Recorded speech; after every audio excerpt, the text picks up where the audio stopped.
But yeah, imposing your own worldview on youth is dangerous. You And know? sexuality. Yeah, it's sexuality. This is why parents at this point, they need to go into elementary schools, and they have to go into elementary schools to always check their kids' classrooms and making sure there's not a rainbow flag in their classrooms, because that's a symbol of sexual preference. And kids don't need any conversations about sexual preference. They came from a male and female, regardless if you like it or not.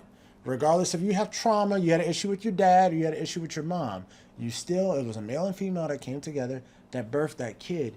It's not your job to push any kind of sexual or sexual ideas on a child. The dangerous aspects of that is because of you conversing about that. Like we said, children are impressionable. Even at a university level, they're impressionable. So if they're small and impressionable, you can groom them into some bad way of thinking that an activity is actually normal. The hips on the drag queen go swish, swish, swish, swish, swish, swish, swish, swish, swish. The hips on the drag queen go swish, swish, swish. I'm a girl.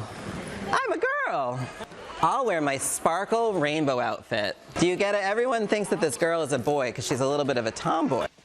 Boys have a penis, girls have a vagina.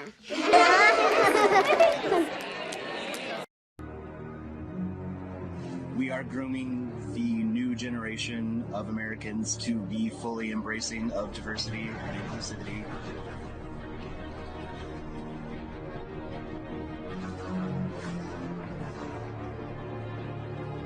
Yes. Do you want to touch my hair? No. For the children to be the grooming of the next generation. That's the whole goal, is to make kids that aren't used to seeing something like me more comfortable to seeing it. And shake your butt, shake 'em, shake 'em, shake 'em, shake 'em, shake 'em. He's a patch, just us. Yeah, just like me. So Nash, just like me, is non-binary. We came to keep you company. Yeah. Well, why am I soaking wet? Don't worry, Alfalfa. I used to have the same problem. This just the hole in the tent.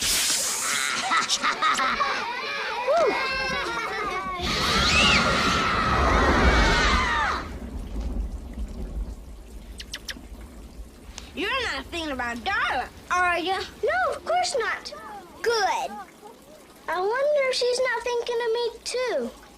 Why are boys such jerks? You're not thinking about Alfalfa, are you? Oh, no way. Are you sure? Babes are like a bad song. Once you get them stuck in your head, you can't get them out again.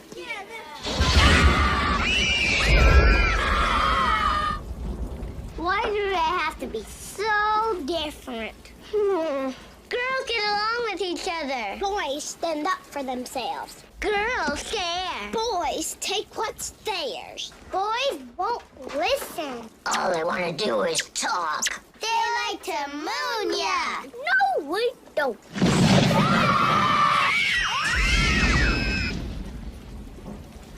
Giggling and gossiping. Fighting and farting. Barbies and bracelets. Boogers and bugs. Ice skating. Bungee jumping. Synchronized swimming. I'm trying to get them to sit still. Boys! Girls!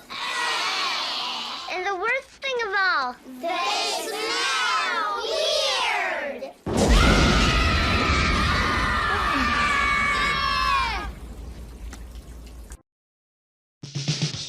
Cherry's a girl who wanted to be taken seriously, I am going to be a reporter. but her body kept getting in the way. Pretty girl, you could be a model. Sometimes I just wish I were a guy. No, you don't. The male body needs sex at all times. It's a living hell. So to prove to the men in her life she had a mind, Cherry decided to try life as a guy. How do I look? Dashing. My zipper's open. That was the dashing part. What a fox. Dresses like Elvis Costello. Looks like the Karate Kid. I'm gonna get him. Today's woman has the freedom to be just as sick and perverted as us guys. She learned their secrets. I have surprise jock inspections 3 times a week. A word to the wise. And dated their women. Yeah, but I got this one rule. I never go out with girls who say bitch. Now the question is, What's going on? Wait, it gets better. can a girl tell the boy she loves Terry's such a stallion. Go on, show me your hairy chest. she's not the man he thinks she is? Wait a minute, are those what I think they are? Yep, it's one of a kind. My bro. Just one of the guys. Just confused. Of course you're confused. You're wearing my underwear. An activity that's actually an adult activity, and I'm not for that at all. You can F off with abuse of kids and any kind of like taking advantage of kids with their lack of critical thinking, because children don't have critical thinking skills. This is why they can't vote at a certain age, they can't drink at a certain age, they can't smoke cigarettes, they can't drive a car. It's because of a lack of critical thinking. And you're trying to tell me this kid can figure out what type of gender he wants or he is or she is at a young age? If my kid thinks he's Spider-Man, I'm not going to sew a Spider-Man suit on his body and convince him, go tell the world you're Spider-Man. Honestly, it doesn't matter how you want to identify. If it looks like abnormal, it's always going to be abnormal. You can't hide that. If I put on clown makeup, I will look like a clown. I can't convince everyone to accept me for who I am. I was born a clown, and that's just who I am. And even if you're like, sorry about that, even if your parents agree with that, that's Yeah. just your small group of friends and family who are agreeing to probably cater to you. Yeah, they're not the rest of the world. They're the exceptions, exactly. The So 2-3 people in your life don't- who are like, yeah, Kelvin, you are a pilot. Which is terrible. Which is very bad. Which is terrible. You know? As a parent, I'll tell you the reality of it. I'm like, yeah. hey, you can choose this lifestyle, But you're not that thing. You're gonna have that lifestyle, and if you're African, you might deal with racism as well. If you're just gonna be in the oppression Olympics, and then you're gonna grow up to be this big adult victim all your life. I'm so oppressed because I'm non-binary and I'm black and I identify as Jewish, but I'm not Jewish. And it's like, dude, just accept who you are. I think the other thing with you, like, I don't know, I could be wrong here, but all these new gender studies and they weren't really around, but now you've got social something studies and you got gender studies and you got... And the gender study, this whole idea of gender studies and this whole philosophy came from that McKinsey guy. I touched on it's weird to say touched on it because that dude's like a creep. But the McKinsey guy, I think I mentioned him in the episode that we did for, I think, the New Year's. It might have been a New Year's episode. But essentially, McKinsey was the guy who partnered up with Hugh Hefner, and they decided they want to sexualize universities and society as a whole. But McKinsey is a creepy dude. Indiana University has erected a statue of Alfred Kinsey, the so-called sexologist, who was revealed to have misrepresented research and legitimized child abuse. Among the wildly inaccurate claims in his best-selling book Sexual Behavior in the Human Male was that between 10 and 37% of men had engaged in homosexual behavior, and that 94% had committed adultery. Kinsey said his results were representative of the general population, but it was later revealed his interviewee sample contained an abnormal number of convicted sex offenders and other sexually unconventional groups, in numbers unrepresentative of the US in the 1940s. Kinsey's data included some gathered by a serial child molester detailing the abuse of at least 300 children, some as young as 2 months old. The Christian Institute's social policy analyst, Dr. Sharon James, says she is appalled by the continued adulation of Kinsey. Today, whatever else people believe or don't believe, all would agree that consent to sexual activity is essential. So I find it astonishing that Indiana State University is honouring Alfred Kinsey because his so-called research involved the sexual exploitation of children, even infants, who in no way could be deemed capable of offering informed consent. So what is the Kinsey scale? So the Kinsey scale in its most basic form is basically a rectangle split into 6. Half of it is sort of gray and the other half is white.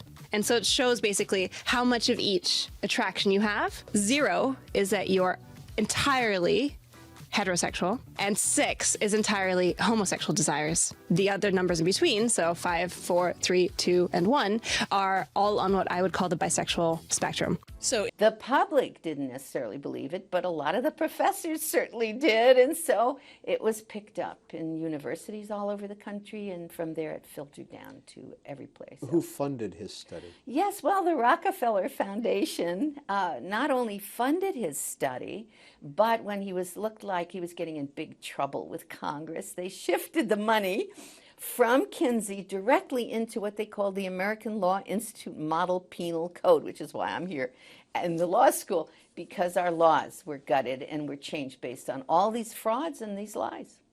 I met up with Dr. Judith Reisman, a world historian in the destruction of human sexuality. Dr. Reisman is recognized as an expert witness exposing the sex industry's hidden agenda. Playboy Magazine. sued you, or you sued Playboy? No, Playboy sued me for libel and slander. And what happened? I won. She's fought the pornography industry for decades and even won a lawsuit against Playboy. So how did we get here to where we're at today? Because I don't think pornography has always been such an epidemic cancer within our society like it is today. No, not at all. We were, up to the end of the Second World War, a conservative Judeo-Christian nation. The turning point for all that was Dr. Alfred Kinsey, his book, Sexual Behavior in the Human Male, 1948. He was the father of the sexual revolution, and therefore the father of everything that has come from that. And certainly one of the key things was pornography. Dr. Alfred Kinsey ushered the destruction of our nation's moral code with his books, Sexual Behavior in the Human Male and Sexual Behavior in the Human Female, known as the Kinsey Reports. The world recognized him as the leading scientific expert on human sexuality. The reports claim that humans were sexual from birth, and that what we deemed as immoral sexual behavior was actually normal, thus making it moral. Once a biologist who studied gall wasp, Kinsey's obsession with sexuality led him to found the Kinsey Institute for Sex Research at Indiana State University. What people to this day are not aware of were the methods he used to collect his data. And I looked at the graphs that he provided, 30, 31, 32, 33, 34 tables, and I said, wait a minute, that's a 2-month-old baby. How does he know a 2-month-old baby did or did not have an orgasm? And then table 34, a 4-year-old child, 26 orgasms in 24 hours? That's an around-the-clock experiment. Essentially, what Kinsey did was he changed our belief about ourselves. This change of belief naturally changed our behavior. Soon, Kinsey's ideas permeated everything in our society, from our legal system reducing the penalty for sexual crimes and legalizing abortion, the media promoting his philosophy to the educational system, teaching children his views on sexuality. What's more, the pharmaceutical industry capitalized from the sexual revolution. We saw the emergence of STDs, sexual enhancers, and the morning after pill. The divorce rate soared along with sexual crime. As a people, we would never be the same again. Our innocence was lost forever.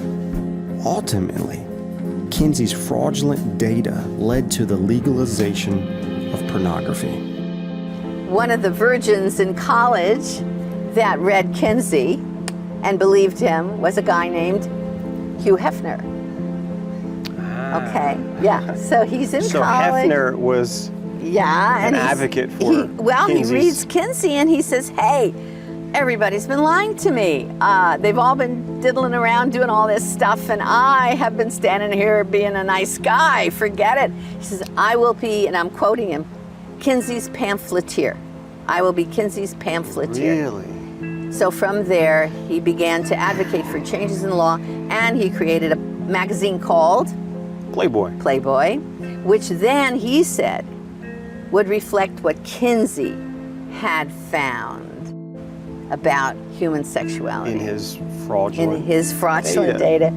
America was educated by a pedophile whose work was labeled as science. Alfred Kinsey. He's known as the father of the sexual revolution, the founder of sexology, and the framer of modern sex ed. Hello.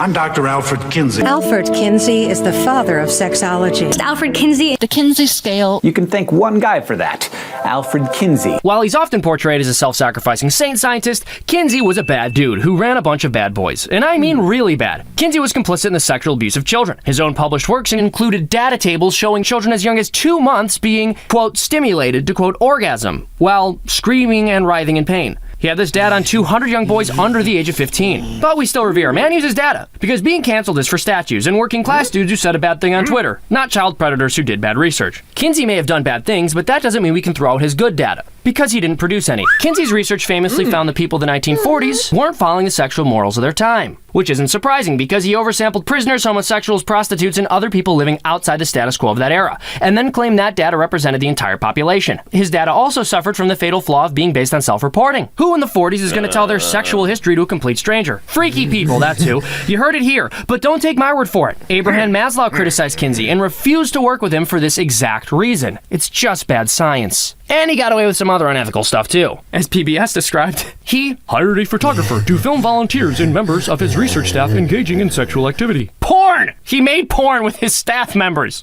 That's what that means. You know, for research. Kinsey purportedly found 26% of married women and 50% of married men cheat. That's 17% to over 50% of farm boys have sex with animals, and that pedophilic abuse isn't necessarily harmful to children. And many of these findings have been uncritically accepted, even though his research included obvious sampling biases and flat-out lies. Why? As humans will basically accept anything as true as long as it tells us we're good people. Whether you're a complete deviant or a relatively upright person, if you believe Kinsey's findings, you're gonna come away thinking, hey, I guess I'm not that bad. How does this affect us today? Well, one of Kinsey's most groundbreaking findings was that chastity is supposedly impossible. Speak for yourself, bud. Sadly, this kind of thinking entirely defines comprehensive sex ed curriculums. And that's no coincidence. Kinsey disciple Mary Keldrone founded SECUS, and Kinsey's co-author Pomeroy, who openly advocated for incest between adults and children, by the way, was among the founding board members. SECUS pioneered comprehensive sex education and still influences national policy on sex ed standards today. And it's all based on the assumptions of a man who was neither hero nor cartoon villain, a mere mediocre pervert and creep who did what any sick person in such a position would do: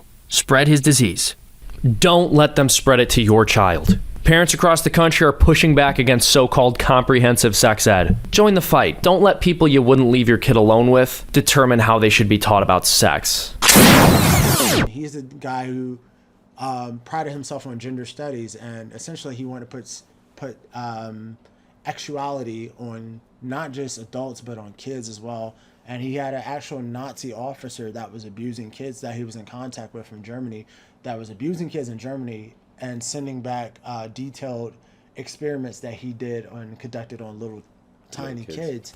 So it's the whole gender studies of like, oh, babies don't have a gender from birth, and they're actual from birth. That is some nutbag sicko crap at the end of the day. It's crazy. That's like being like, you just think they're a potato. Yeah. So a potato has no gender. It's not a man, it's not a woman, it's just a potato. So you look at your child and you go, this is just a sack of potato. It's nothing. So it is nothing. Yeah. Essentially, it is just a blob that has a brain. And all of the roots of that whole gender studies thing just goes back to like. And then also, what job are you getting after the gender studies? McKinsey dude, yeah. That's the other thing. I'm like, all right, so you're gonna go running back into society with what? With what like? What do we as a whole get out of you? Yeah. Now you can tell me what a woman may or may not be or something like that. Yeah. It's the biggest waste of time. You're paying someone all this money to tell you something you should know when you're like 10 or 9. Yeah. You know? Yeah, when I was a kid, man, this is a personal story. I had an adult that tried to convince me his thing was a lollipop and was trying to get me to perform something on him. And so that's why I'm like really strong on this subject that like, no, any adult actual identity or gender things that's related to, at the end of the day, it does end up with a lifestyle based on who you sleep with. Hey guys, if you want to watch more clips, click here. And if you want to watch the full podcast, click right here.